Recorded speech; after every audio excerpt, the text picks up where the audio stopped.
নীরব অভিমানের অশ্রুবিন্দু, কলমে ও অলঙ্করণে শ্রী সুকুমার মল্লিক। একটু শব্দ হয় না, তবু ভিতরটা টলে ওঠে নীরবতায় চাপা পড়ে থাকা অজস্র ব্যথা, যার নাম অভিমান। ভালোবাসা যত গভীর হয়, অভিমান তত নীরব হয়ে ওঠে। না বলে কাঁদে, না কেঁদে বলে, শুধু চুপ করে তাকিয়ে থাকে একটা উপেক্ষার দিকে। সে বুঝবে, এই আশায় গড়া রাত্রি জাগা স্বপ্নেরা একদিন ক্লান্ত হয়ে যায়। ভাঙতে ভাঙতে চুপ করে বসে পড়ে এক কোণে, নিজেকেই জড়িয়ে ধরে নিঃশব্দে। বলার ছিল অনেক কিছু, অভিযোগ নয়, শুধু জানানো, আমি আছি, অপেক্ষা করছি, শুনছ?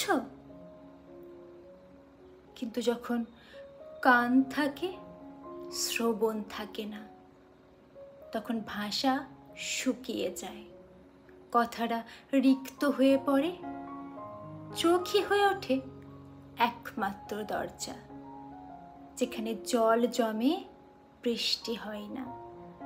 ভালোবাসা মানে দাবি নয়, কিন্তু এক ফোঁটা যত্ন চাই, একটুকু বোঝার হাতছানি চাই, যেখানে আমি একটু ঠাঁই পাই।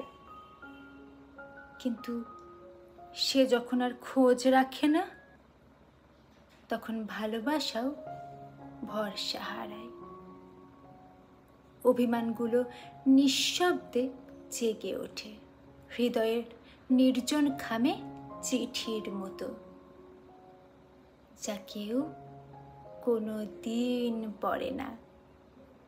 এই যে অভিমান, এটা অভিযোগ নয়, এটা অধিকার, যার জন্ম হয় আপনতা থেকে, আর মৃত্যু উপেক্ষায়। তবু কেউ জানে না এই নীরব অভিমানের ওজন। একটা হৃদয় জানে, যে বোঝাতে গিয়েও চুপ হয়ে গেছে, ভালোবাসতে গিয়েও পিছিয়ে গেছে, শুধু নিজের মধ্যে গুটিয়ে নিয়ে গেছে একটা অপরাজেয় হাহাকার।